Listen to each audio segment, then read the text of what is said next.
Kirana Lestari, seorang seniman batik di ambang kehilangan segalanya. Brahma Adiatama, seorang CEO dingin yang terpaksa mencari tunangan palsu untuk menghindari perjodohan. Sebuah tawaran gila pun terucap. Jadilah tunangan bayaranku. Kebencian menjadi awal dari sebuah sandiwara. Tapi, bisakah mereka bertahan tanpa melibatkan perasaan? Inilah kisah Benang Takdir di Jantung Jakarta. Di setiap helai benang yang ditenun, di setiap titik malam yang dilukiskan di atas kain, ada sebuah takdir yang menunggu untuk diungkap. Inilah kisah tentang dua dunia yang bertabrakan, tentang warisan yang terlupakan, dan tentang benang takdir yang mencoba menyatukan dua hati. Cerita kita dimulai di jantung budaya Jawa, Yogyakarta. Di sebuah sudut kampung yang tenang, di mana aroma malam, lilin panas untuk membatik berpadu dengan wangi bunga Kamboja. Berdirilah sebuah sanggar kecil yang sederhana, Sanggar Lestari. Bagi Kirana Lestari, sanggar ini lebih dari sekadar bangunan. Ini adalah nafasnya, warisan terakhir dari almarhum ayahnya dan kanvas tempat ia menuangkan seluruh mimpinya. Jari jemarinya yang lentik dengan lincah menarikan canting di atas kain putih. Melukis motif parang yang ia padukan dengan sentuhan modern yang berani. Ia bukan sekadar perajin, ia adalah seorang seniman. Pagi itu, seperti pagi-pagi lainnya, ia sedang mengajar anak-anak kampung cara membatik. Tawa mereka yang riang menjadi musik terindah di sanggarnya. Suara Kirana lembut dan ceria. Ayo Dika, jangan takut panas. Anggap saja canting ini pensil ajaibmu. Namun, kehangatan pagi itu pecah seketika. Sebuah amplop coklat kaku tergeletak di atas mejanya. Isinya bukan surat pesanan batik, melainkan sebuah vonis. Surat pemberitahuan penggusuran dari Adiatama Group. Sebuah nama raksasa dari ibu kota, tanah warisan ini akan diratakan untuk proyek pengembangan properti mewah. Dunia Kiranas akan runtuh dalam sekejap. Tawa anak-anak di luar sana kini terdengar seperti gema dari kebahagiaan yang akan segera direnggut darinya. Beratus-ratus kilometer jauhnya, di jantung hutan beton Jakarta, detak jantung Adiatama Group berpusat. Di lantai 50 sebuah gedung pencakar langit yang menembus awan polusi, duduklah sang penguasa, Brahma Adiatama. Ruang rapatnya dingin, didominasi warna monokrom dan kaca, sama seperti auranya. Matanya tajam, tatapannya sedingin es, dan setiap kata yang keluar dari mulutnya adalah perintah mutlak. Hari itu, ia baru saja memecat seorang manajer senior hanya karena kesalahan kecil dalam laporan. Perusahaan ini tidak punya ruang untuk kesalahan. Anda boleh keluar. Tidak ada yang berani membantah. Bagi dunia bisnis, Brahma adalah pangeran es. Seorang jenius yang berhasil melipat gandakan kekayaan warisan ayahnya. Tapi di balik kesempurnaan itu, ada sebuah kekosongan. Ponselnya berdering. Di layar tertera nama ibu. Dengan helaan nafas berat, ia menjawabnya. Dengan suara ibu laras dari telepon, terdengar angkuh dan menuntut. Brahma, jangan lupa makan malam nanti. Warga Sutanto akan datang. Pastikan kamu bersikap baik pada Valerie. Ini demi masa depan perusahaan. Brahma memijat belipisnya. Tekanan dari ibunya terasa lebih berat daripada tekanan rapat dewan direksi manapun. Baginya, perjodohan ini adalah belenggu lain yang mengikat kebebasannya. Dengan sisa tabungan dan tekad baja, Kirana Lestari tiba di Jakarta. Sebuah kota yang asing, cepat, dan tak kenal ampun. Selama 3 hari, ia mencoba membuat janji temu dengan Tuan Adiatama. Selama 3 hari, ia hanya bisa menatap meja resepsionis yang dingin. Pada hari keempat, kesabarannya habis. Saat melihat sosok Brahma yang gagah berjalan melewati lobi dikelilingi para pengawalnya, Kirana melakukan hal yang tak terpikirkan. Ia berlari, menerobos barisan keamanan yang terkejut. Tuan Brahma Adiatama, tunggu. Saya Kirana Lestari, pemilik Tanggar Lestari dari Yogyakarta. Brahma berhenti. Bukan karena nama itu, tapi karena keberanian gadis di depannya. Ia menatap Kirana dari atas ke bawah, menilai penampilannya yang sederhana dengan tatapan dingin. Sanggar itu adalah hidup saya. Anda tidak bisa mengambilnya begitu saja. Brahma yang sedang pusing memikirkan bisnis dan perjodohannya tidak punya waktu untuk ini. Ia memberi isyarat pada penjaga keamanan. Masalah pribadi Anda bukan urusan perusahaan saya. Ia berbalik dan melangkah pergi. Kirana yang putus asa berteriak. Suaranya menggema di lobi yang megah itu. Bagi Anda ini hanya sebidang tanah, Tuan. Bagi saya, ini adalah napas dan hidup keluarga saya. Langkah Brahma sempat terhenti selama sepersekian detik. Kata-kata itu, entah mengapa, berhasil menembus dinding es di sekelilingnya, sebelum ia kembali melangkah dan menghilang di balik pintu lift. Malam itu, di sebuah restoran mewah, Brahma merasa seperti berada di neraka. Valerie Sutanto terus menempel padanya, dan Ibu Laras tak henti-hentinya memuji keluarga mereka seolah kesepakatan bisnis sudah ditandatangani. Ia merasa terpojok, tercekik, dan saat itulah bayangan gadis pemberani di lobi tadi melintas di benaknya. Matanya yang menantang, suaranya yang bergetar namun tak menyerah. Sebuah ide gila, sebuah jalan keluar yang absurd mulai terbentuk di kepalanya. Keesokan harinya, asisten Brahma menemukan Kirana di sebuah warteg kecil dekat kantor Adiatama.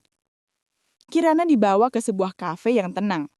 Tak lama, Brahma Adiatama datang dan duduk di hadapannya.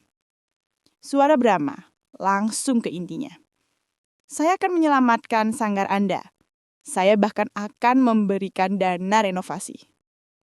Mata Kirana berbinar penuh harapan. Namun ia tahu, tidak ada yang gratis di dunia ini. Suara Kirana, waspada. Apa syaratnya? Brahma menatap lurus ke mata Kirana. Suara Brahma, tanpa emosi. Jadilah tunangan saya. Berpura-puralah mencintai saya di depan keluarga dan publik selama 6 bulan. Setelah itu, Anda bebas dan sanggar Anda aman. Hening. Kirana menatap Brahma seolah pria itu sudah gila. Menjual harga dirinya demi sebuah sanggar, ini adalah sebuah penghinaan. Ia ingin berdiri dan menumpahkan kopi panas ini ke meja mahal Brahma. Anda pikir saya perempuan macam apa? Saya pikir Anda adalah perempuan yang akan melakukan apapun demi melindungi warisan ayahnya. Sama seperti saya. Kata-kata itu lagi-lagi mengena. Brahma menjelaskan situasinya, tekanan dari ibunya, perjodohan bisnis yang ia benci. Ini bukan tentang cinta, ini murni transaksi.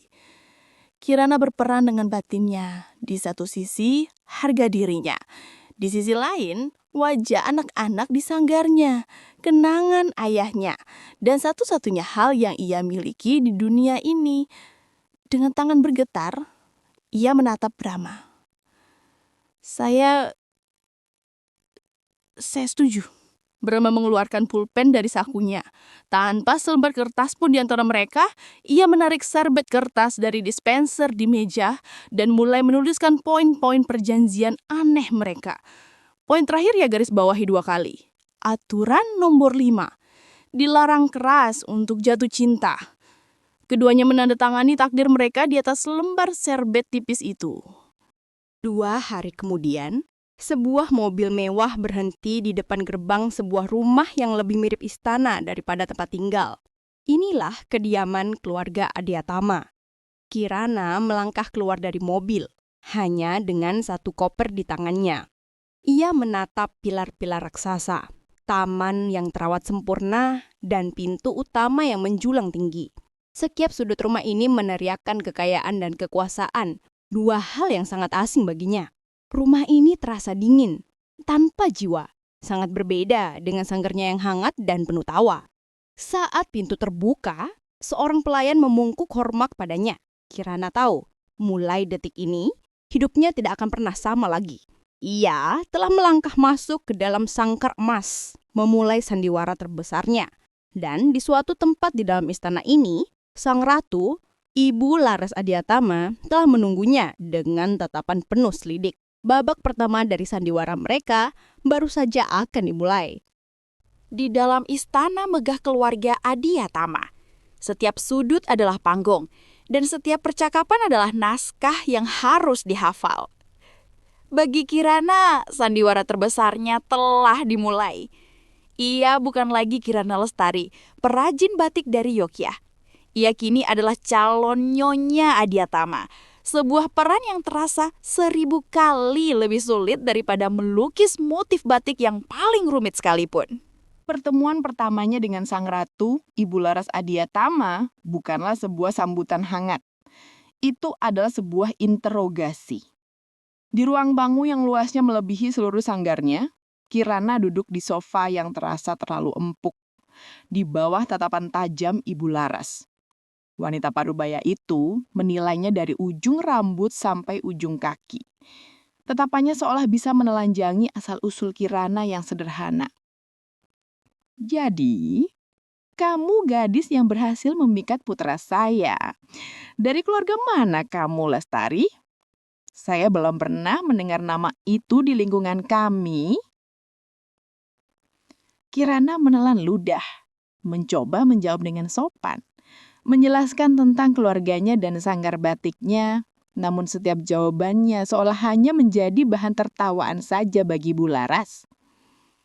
Oh, seorang perajin. Sungguh artistik. Brahma tidak pernah memberitahuku seliranya bisa turun sejauh ini.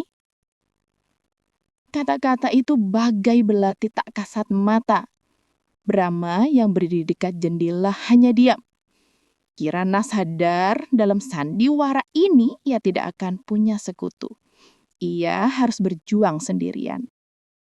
Sesuai perintah Brahma, sebuah tim perancang busana dan penata rias datang untuk memoles Kirana. Bagi Kirana, ini adalah siksaan yang aneh. Ia dipaksa memakai gaun yang harganya bisa membiayai sanggarnya selama setahun dan berjalan dengan sepatu hak tinggi yang terasa seperti alat penyiksaan. Aku tidak bisa bernafas dengan baju ini, dan kenapa sepatu harus setinggi ini? Brahma mengawasinya dari ambang pintu, menyilangkan tangan di dada, wajahnya datar seperti biasa, melontarkan kritik-kritik pedas. Punggungmu tegakkan, jangan berjalan seperti mau jatuh. Kau membawa nama Adiatama sekarang. Namun, saat Kirana akhirnya keluar dengan gaun malam berwarna biru tua yang elegan, rambutnya ditata rapi, dan riasan tipis yang menonjolkan kecantikan alaminya, Brahma terdiam. Untuk sesaat, topeng dinginnya retak. Dia melihat sosok yang berbeda. Bukan gadis kampung yang berantakan, tapi seorang wanita anggun yang memancarkan pesona yang unik. Ia cepat-cepat membuang muka sebelum Kirana menyanjari tatapan kagumnya. Malam debut Kirana tiba. Sebuah acara gala penggalangan dana yang dihadiri seluruh kaum elit Jakarta. Lampu kristal berkilauan, gaun-gaun mahal berseliweran. Kirana mencengkeram lengan Brahma, merasa kecil dan terintimidasi. Dan tentu saja, di tengah kerumunan itu, ada Valerie Sutanto.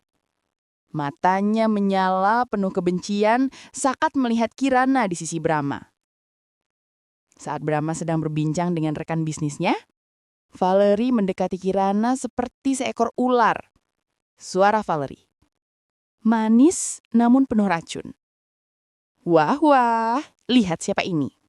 Aku harus akui, uang bisa membeli gaun yang bagus, tapi kelas itu tidak bisa dibeli. Sampai kapan kau akan memainkan dongeng Cinderella ini?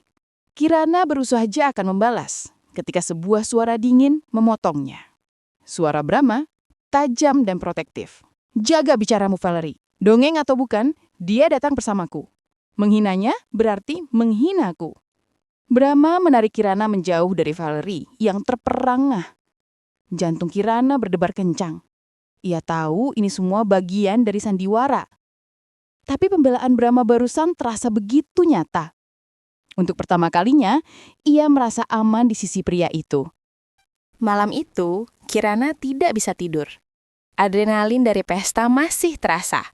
Ia menyelinap ke dapur mewah Adiatama, membuka lemari, dan tersenyum saat menemukan sebungkus Indomie, makanan yang terasa seperti rumah. Saat ia sedang asik menyeruput mie instannya, Brahma masuk ke dapur. Hanya mengenakan kaos oblong dan celana piyama. Tampak jauh lebih manusiawi tanpa setelan jasnya. Suara Brahma sedikit terkejut. Kau belum tidur?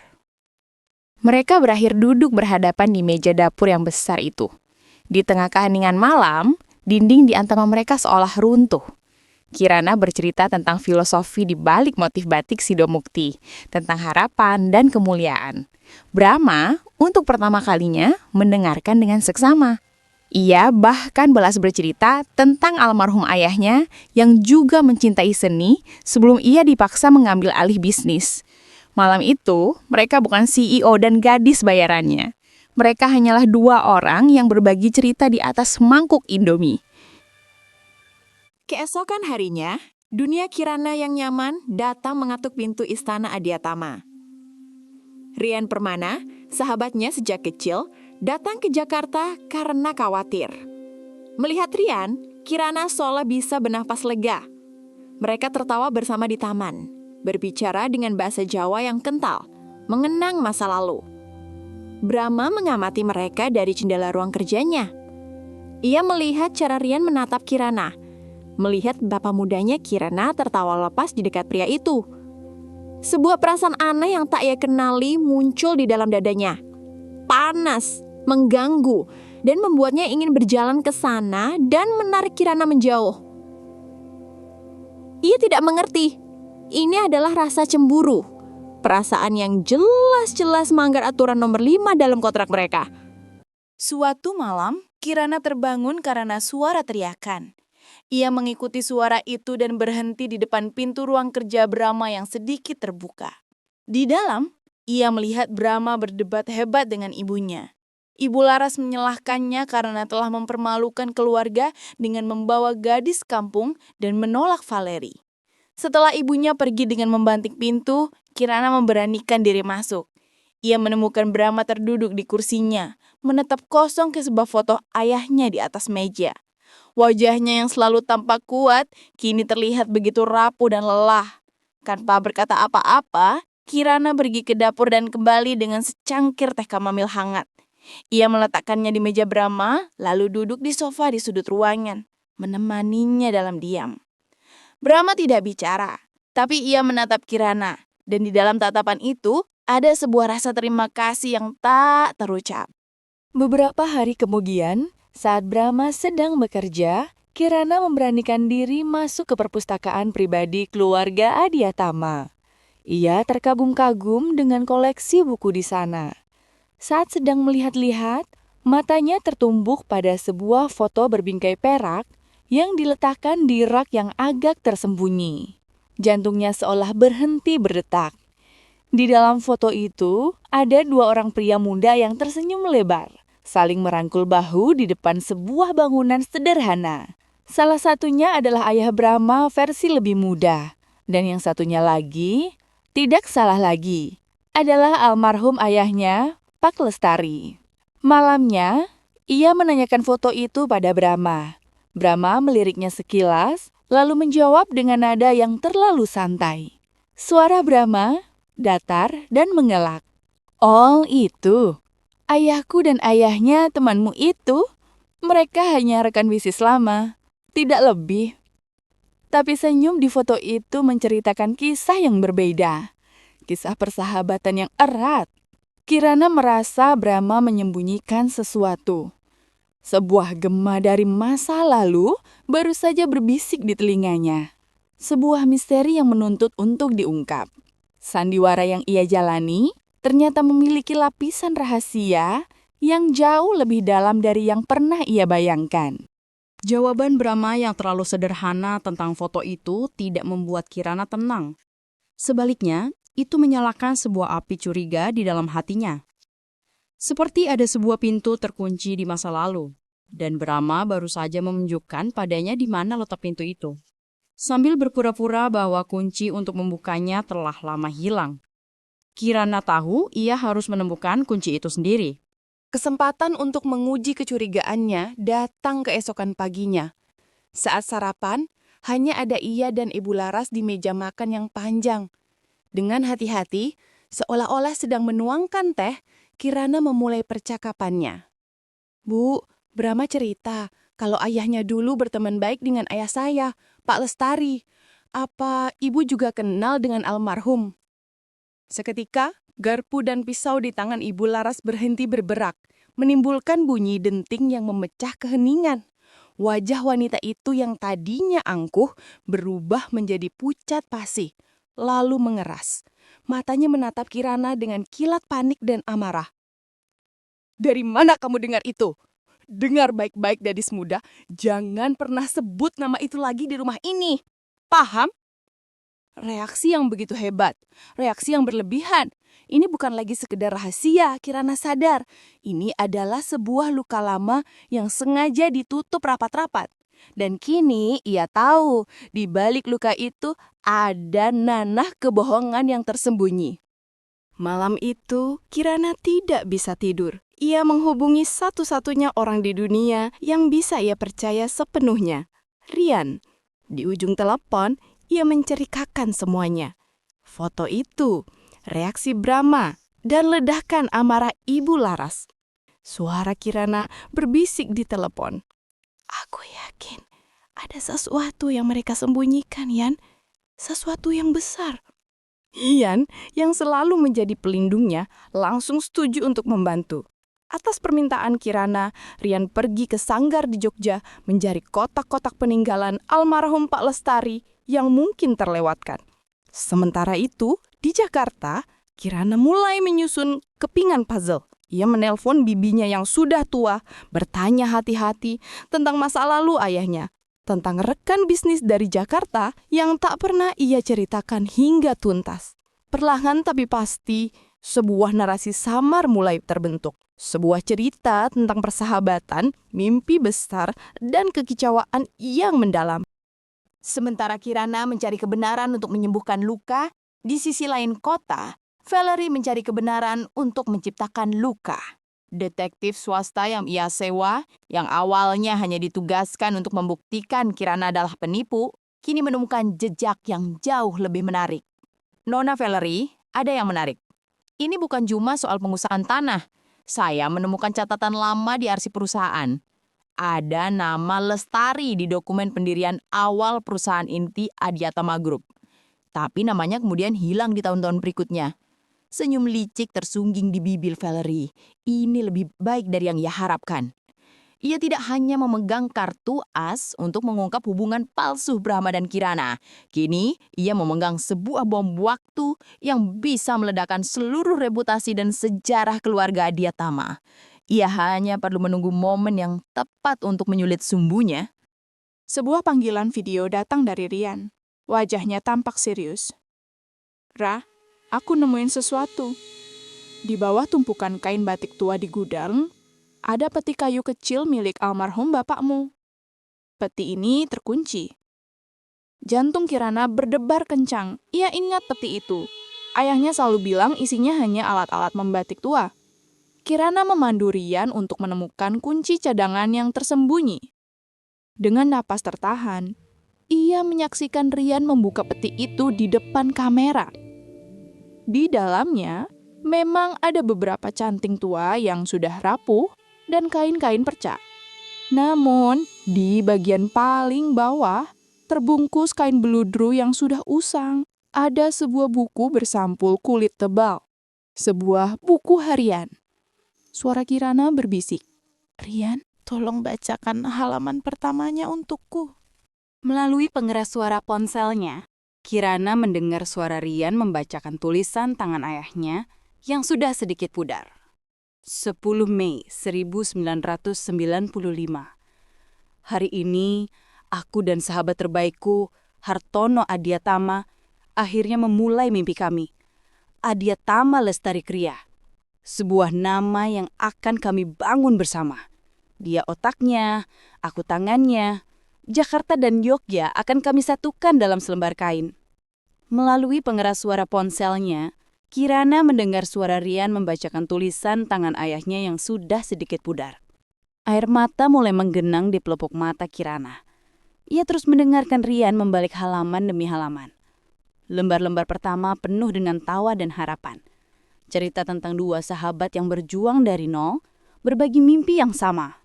Namun, saat tahun-tahun berlalu, nada tulisan itu berubah. 12 Agustus 1998. Hartono bilang kita butuh pinjaman besar. Ia bilang aku harus menandatangani beberapa dokumen sebagai formalitas. Aku percaya padanya. Dia adalah saudaraku. Dan kemudian, halaman terakhir yang tertulis. Tanggalnya buram, mungkin karena tetesan air mata. 21 Januari 1999. Semua hilang. Hartono bilang perusahaan diambang bangkrut. Dokumen yang kutandatangani ternyata surat pelepasan hak. Namaku dihapus. Ia bilang ini satu-satunya cara. Dia memberiku sisa tanah di Yogya sebagai kompensasi. Persahabatan kami, mimpiku, semuanya dikhianati. Tuhan, mengapa? Ponsel itu hampir terlepas dari genggaman Kirana. Napasnya tercekat. Jadi, ini kebenarannya. Sanggar yang coba direbut Brahma adalah satu-satunya sisa dari imperium yang seharusnya menjadi milik ayahnya juga. Keluarga Adiatama, keluarga pria yang kini tidur di kamar sebelah, telah membangun istana mereka di atas puing-puing mimpi dan pengkhianatan terhadap ayahnya. Sandiwara ini bukan lagi tentang menyelamatkan Sanggar. Ini tentang merebut kembali kehormatan yang telah dicuri. Dunia Kirana telah terbalik. Setiap senyum Brahma, setiap gestur perlindungannya, kini terasa seperti kebohongan yang diwariskan. Pria yang mulai mengisi relung hatinya adalah putra dari orang yang telah menghancurkan ayahnya. Malam itu, di dalam istana Adiatama, Kirana tidak bisa lagi berpura-pura. Ia menunggu Brahma pulang dengan buku harian ayahnya di genggaman, siap untuk memulai konfrontasi yang akan mengubah segalanya. Brahma menemukan Kirana menunggunya di ruang kerja, tempat di mana foto kedua ayah mereka tersimpan.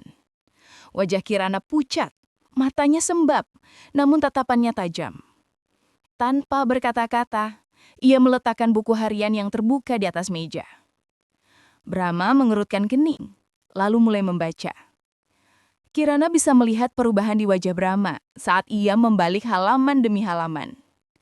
Dari kebingungan, menjadi rasa tak percaya, lalu menjadi kengerian. Suara Brahma tergagap karena hilang. Ini tidak mungkin. Ayahku bukan orang seperti itu. Pasti ada kesalahpahaman. Suara Kirana, suaranya bergetar karena sakit hati. Kesalahpahaman? Ayahku kehilangan segalanya, Brahma. Ia meninggal dengan membawa luka itu. Sementara keluargamu membangun semua kemewahan ini di atasnya. Brahma tampak hancur. Ia benar-benar tidak mengetahui detail kelam ini. Ia terbelah antara membela kehormatan ayahnya dan rasa bersalah yang tiba-tiba menusuk jantungnya. Saat melihat air mata Kirana, malam itu, untuk pertama kalinya, tidak ada jawaban yang bisa ia berikan. Malam perayaan ulang tahun Adiatama Group ke-25 digelar dengan sangat mewah. Semua orang penting di Jakarta hadir. Di tengah gemerlap pesta, Brahma dan Kirana berdiri berdampingan. Keduanya mengenakan topeng senyum yang sempurna, menyembunyikan badai di dalam hati mereka. Di puncak acara, Valeri Sutanto naik ke atas panggung, konon untuk memberikan pidato selamat. Ia tersenyum manis ke arah Brahma dan Kirana. Malam ini, kita merayakan warisan keluarga Adiatama. Sebuah warisan yang dibangun di atas kerja keras. Tapi malam ini, saya juga ingin memberi selamat kepada pasangan paling romantis, Brahma dan tunangannya, Kirana. Cinta mereka begitu hebat, sampai-sampai Tuan Brahma harus membeli tanah sanggar Nona Kirana untuk memenangkan hatinya. Para tamu berbisik-bisik. Valeri kemudian menampilkan bukti-bukti di layar besar di belakangnya. Salinan surat penggusuran, bukti transfer dana, bahkan rekaman percakapan. Semua membuktikan hubungan mereka adalah sebuah kontrak. Tapi ia tidak berhenti di situ. Tapi cerita sebenarnya jauh lebih dalam. Karena tanah itu seharusnya memang milik Kirana sejak awal. Mari kita lihat siapa sebenarnya Lestari dalam sejarah Adiatama Group. Valeri membongkar semuanya. Sejarah pendirian perusahaan, nama Pak Lestari yang dihapus, pengkhianatan di masa lalu. Dalam sekejap, pesta perayaan itu berubah menjadi pengadilan publik. Blitz kamera menyala tanpa henti. Reputasi Adiatama Group hancur lebur dalam hitungan detik. Di tengah kekacauan itu, Brahma menarik ibunya ke sebuah ruang pribadi. Wajahnya merah padam karena amarah dan rasa malu. "Jelaskan padaku, Bu. Jelaskan semuanya. Apakah yang dikatakan Valeri itu benar?" Ibu Laras, yang kini tak bisa lagi bersembunyi di balik keanggunannya, akhirnya runtuh. Air matanya mengalir deras, membasahi riasannya yang mahal. "Iya, itu benar. Dulu kita hampir bangkrut. Ayahmu terpaksa melakukannya. Dia mengorbankan sahabatnya untuk menyelamatkan kita, untuk menyelamatkanmu. Apa kamu pikir ibu menikmati hidup dalam kebohongan ini selama puluhan tahun?" Pengakuan itu adalah pukulan terakhir bagi Brahma. Fondasi dunianya, kebanggaan akan nama keluarganya, semuanya hancur menjadi debu. Ia menatap ibunya, bukan lagi dengan amarah, tapi dengan tatapan kosong penuh kekecewaan. Sementara itu, Kirana kembali ke kamarnya di istana Adiatama. Dunianya juga hancur. Ia mulai mengemasi barang-barangnya ke dalam koper. Air matanya jatuh membasahi selembar kain batik yang ia bawa dari rumah. Ia mengambil sebuah cap batik kayu tua milik ayahnya, satu-satunya benda yang selalu ia bawa sebagai jimat keberuntungan. Dalam kesedihannya, tangannya yang gemetar kehilangan pegangan. Cap batik itu jatuh ke lantai marmer yang keras dan retak menjadi dua. Kirana memungutnya dengan sedih, namun matanya terpaku pada sesuatu. Di dalam retakan itu, ada sebuah rongga kecil yang sengaja dibuat, dan di dalamnya ada selembar kertas kecil yang terlipat dengan sangat rapi. Dengan jari-jari gemetar, Kirana mengeluarkan lipatan kertas yang sudah sangat rapuh dan menguning itu. Ia membukanya perlahan di bawah cahaya lampu. Tulisan tangan di atasnya adalah tulisan mesin tik tua, namun judul di bagian atasnya membuat napas Kirana tercekat. Surat Perjanjian Kemitraan Usaha Adiatama Lestari Kriya. Ia membaca lebih lanjut. Ada nama lengkap ayahnya, Budi Lestari, dan nama ayah Brahma, Hartono Adiatama. Dan di pasal ketiga, tertulis dengan jelas klausa yang paling penting. Pembagian kepemilikan saham dan aset perusahaan ditetapkan masing-masing sebesar 50% untuk pihak pertama dan 50% untuk pihak kedua. Di bagian bawah, tertera tanda tangan kedua pria itu di atas materai. Ini bukan hanya cerita dari buku harian, ini adalah bukti hukum. Bukti tak terbantahkan bahwa separuh dari semua yang dimiliki keluarga Adiatama adalah haknya. Melipat kembali surat itu dengan hati-hati dan memasukkannya ke dalam sakunya. Ia menghapus air matanya. Sesuatu di dalam dirinya telah berubah. Ia menutup kopernya dan berjalan keluar dari kamar itu untuk terakhir kalinya. Ia berjalan melewati lorong-lorong megah rumah itu, melewati Brahma yang masih terduduk syok di ruang keluarga. Brahma menatapnya, ingin mengatakan sesuatu tapi tak ada kata yang keluar. Kirana tidak mau mengatakan apa-apa. Ia hanya menatap Brahma sejenak. Sebuah tatapan yang sulit diartikan. Lalu berbalik dan berjalan keluar dari pintu utama, menghilang di telan malam Jakarta. Ia tidak pergi sebagai korban yang terusir. Ia pergi sebagai pewaris yang memegang kunci dari kerajaan yang telah merenggut segalanya dari keluarganya. Dan Brahma yang ditinggalkan di tengah puing-puing kehormatan keluarganya sama sekali tidak tahu bahwa takdirnya kini berada sepenuhnya di tangan wanita yang baru saja ia sakiti. Setelah badai, datanglah keheningan. Jakarta tak henti-hentinya membicarakan skandal Adiatama.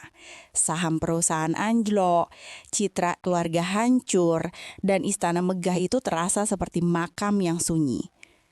Brahma Adiatama, sang pangeran es, kini sendirian di tengah reluntuhan kerajaannya.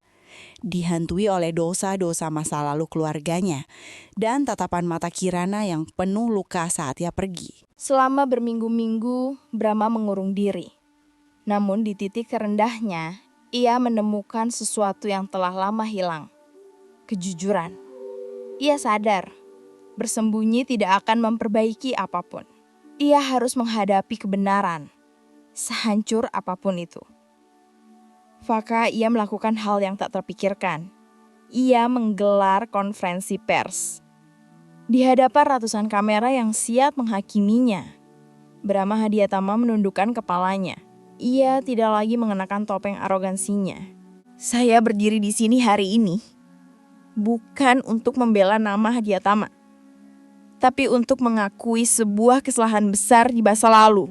Apa yang menimpa keluarga Lestari adalah sebuah ketidakadilan. Dan atas nama ayah saya dan keluarga saya meminta maaf yang sebesar-besarnya.